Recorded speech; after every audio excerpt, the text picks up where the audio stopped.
দিনু, এটা দুধ না চুন জল? হ্যাঁ, এ দিয়ে ছানা বেরোবে কিছু? কলের জল এর থেকে ঢের বেশি গাঢ় হয়। কি করবো বলো তো হারুদা, যা গরম পড়েছে না, একাদশী মানে আমার গরুটা জলের গামলা থেকে মুখ মোটেই তুলছে না। আচ্ছা, এত জল খেলে দুধ তো পাতলা হবেই বলো। হ্যাঁ দিনু, হ্যাঁ দিনু, এই দিনু রে, তো দুধের চা আর খদ্দেরকে দেওয়া যায় না। এই পাতলা টেলটেলে চা কি কেউ পয়সা দিয়ে কিনে খেতে চায় বল? আচ্ছা বাবা, আচ্ছা, কাল থেকে তোমাদের একাদশীর বদলে বাঘের দুধ দেবো, হয়েছে তো? সেই ভালো। জঙ্গলের ভাঙা মন্দিরের দিক থেকে কদিন ধরেই তো তেনাদের হাঁক ডাক শুনছি। হ্যাঁ, একটা মা তার 3 ছানা নিয়ে নাকি এদিকে চলে এসেছে, বুঝলি? কাল না হয় একবার তাদেরকে গিয়ে বলিস 1 সের দুধ দিতে। মস্করা হচ্ছে, যখন সত্যি তেনাদের সামনে পড়বে না, মস্করা করা বেরিয়ে যাবে। হ্যাঁ, তা তোমাদের জন্যই যাচ্ছি, যখন বিপদে পড়লে তোমরাই যাবে বাঁচাতে। ও হারু ময়রা, এ ছেলে বলে কি গো? হ্যাঁ, বাঘ তাড়ানো কি আমাদের কাজ? হ্যাঁ, তার জন্য গোলা বন্দুক কত কিছু লাগে জানিস? শোনো, বাঘ শব্দ আর আগুনকে ভয় পায় বলেই বন কর্মীদের ছোড়া ফাঁকা গুলির শব্দেই পগার পার হয়ে যায়। তোমাদের কাছে তা না থাক বলি, মশালার ঢাক ঢোল তো আছে, বাঘের কাছে বন্দুকের গুলিও যা, ঢোলের আওয়াজও তা, বুঝলে? বেটা বলেছে কিন্তু ঠিক। হ্যাঁ, দুধে জল দিলেও ব্যাটার ঘটে কিন্তু তা নেই, বুদ্ধি আছে। ওই বুদ্ধির জোরেই তো এতগুলো দিন ওই বনে বাজারে ছেলে পুলে নিয়ে সংসার করছি গো। আর আমার একাদশীটা যা বজ্জাত না, হাড় মাস কালি করে দিল একেবারে। এ বেটা নিজের ব্যাটার চেয়ে ওই গরু একাদশীর চিন্তা বেশি করে। বজ্জাত মনিবের হাড় বজ্জাত গরু।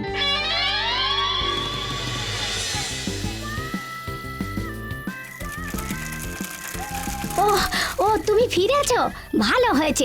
বলছি একাদশী এখনো ঘরে ঢোকেনি জানো? সে কি? আরে তুমি ওকে ছাড়লে কেন? বললাম বেঁধে রাখতে। আরে বাবা, তুমি কথাটা না শুনেই চেঁচাচ্ছ। আমি কি এমনি এমনি খুলেছিলাম ওকে? আকাশে মেঘ করেছিল, বিদ্যুৎ চমকালো বলেই তো ওকে গোয়ালে ঢোকাতে খুললাম। কিন্তু এত বজ্জাত গরু যে এক ঝটকা মেরে আমার হাত থেকে দড়ি সমেত ছাড়িয়ে পালালো। আলো পড়ে গেল, এখন ওকে কোথায় খুঁজি বলো তো? এদিকে জঙ্গলে নাকি? খবরদার, এই আধার কালে আর তেনাদের নাম মুখে এনোনি তো। ছেলের পিলে নিয়ে আগে এই বনে বাজারে বাস। আরে বাবা, ঠিক আছে ঠিক আছে, নাম নিচ্ছি না। এখন একাদশীটাকে তো খুঁজে আনি আগে। দাও দেখি হ্যারিকেনটা দাও। একাদশী, ও একাদশী, আয় আয় আয়। একাদশী, কোথায় গেলি বাপ? একাদশী মা, কোথায় গেলি?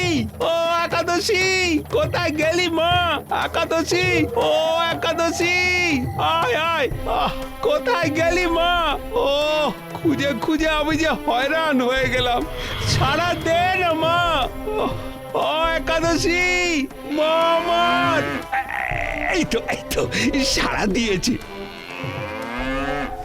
ডাকটা তো আরো ভেতর থেকে আসছে। বেটি ঘুরতে ঘুরতে নিঘাত পথ হারিয়েছে। বেশ হয়েছে, যেমন কর্ম তেমন ফল। এখন মরিয়া হয়ে ডাকছে, দেখো না। আরে আসছি রে বাবু, আসছি। বেটি নিশ্চয়ই ভাঙা শিব মন্দিরে আটকে পড়েছে। এই মেরেছে।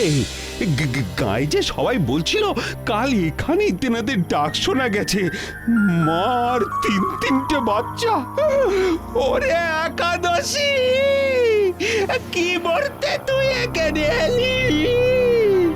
ওরে ওরে ওরে।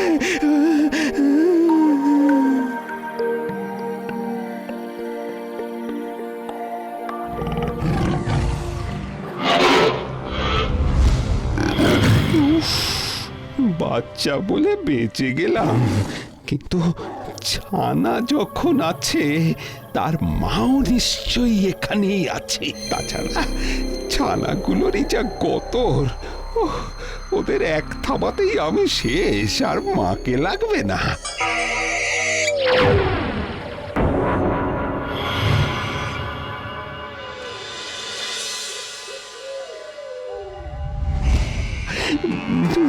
ওরে চুপ কর, কর বেটি, চুপ কর। এ বেটি নিজেও মরবে, আমাকেও মারবে। সামনে তেনারা।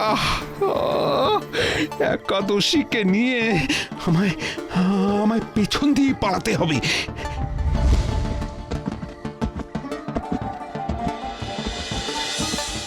আরে আহাম্মকের হলো কি? ওরে একাদশী, এখন আর বদচাতি না করে চরে মা, চ। ওরে বাবা, জলে কুমির ডাঙায় বাঘ, এ কথা শুনেছি, কিন্তু সামনে বাঘ আর পেছনে সাপ, এ কথা তো বাপের কালের আগেও শুনিনি, দেখিও নি। এখন এখন এখান থেকে প্রাণ বাঁচিয়ে পালাবো কি করে? ওরে বাবা, ওরে বাবা।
হে মহাদেব, এখন এখন তুমি ছাড়া আমাদের রক্ষে করার যে আর কেউ নেই।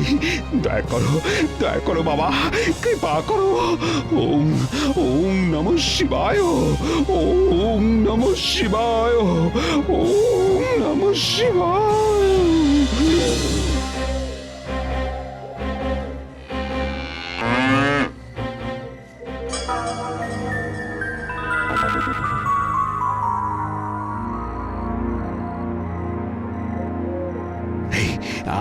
আমি যতক্ষণ না ফিরবো এইখান থেকে এক পাও নড়বি না, তুই মনে থাকবে, এক পাও নড়বি না।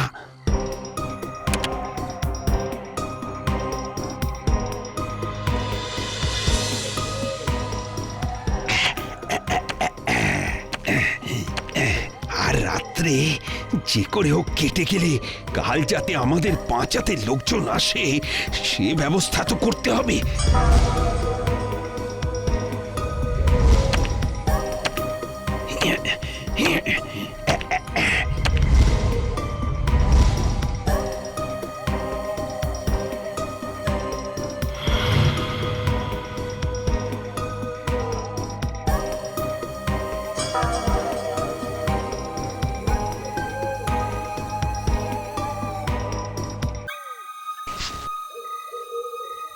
আজ রাতটা এই দিয়ে চালিয়ে নে, হ্যাঁ, এর থেকে বেশি আর কিছু জোগাড় করা সম্ভব নয়।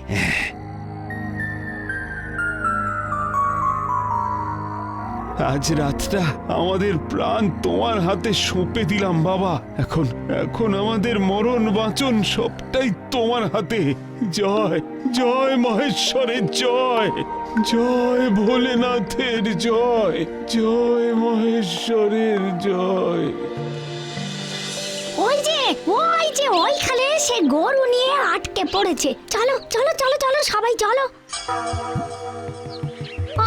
না, তোমাদের বলে কোনো লাভ নেই। তোমরা ভক্তি মে করতে কাকের দল আর কাজের বেলা টুস্কি খাওয়া কিন্ন। আমার তো স্বামী, আমি একাই যাব।